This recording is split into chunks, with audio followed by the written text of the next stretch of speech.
Hi, everyone.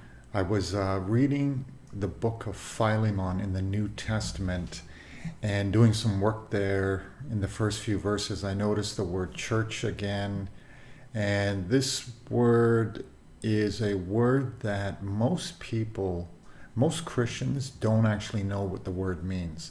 So I thought I should do a quick video about it. So, the church, which of course is not a building and it's not a place.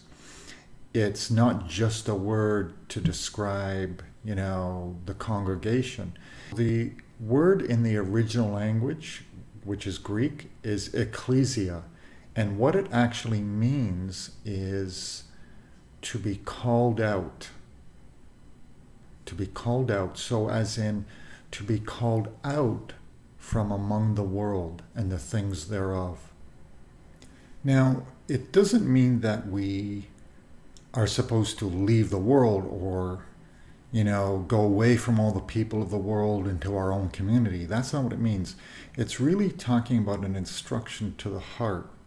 So, in our heart, the desires of our heart, we need to be, we are being called out of worldly desires. Things like, different forms of entertainment, whether it's sports or opera or, worldly music, secular music, and things like that. We're called out of that and out of the worldliness. We're called out of the lusts of the flesh, the lusts of the eye, and the pride of life, as it says in 1 John. So this word is really important because it's used a lot in the New Testament, the word church. And we have to understand that it's talking to all the believers.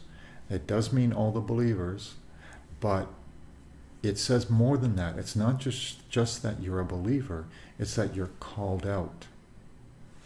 And, again, this is why Christianity is it's not a small thing. It's not a small calling. This is a serious matter. So you can see with the word church, there's a lot of meaning there that most Christians are not aware of. And hopefully this, enlightens you.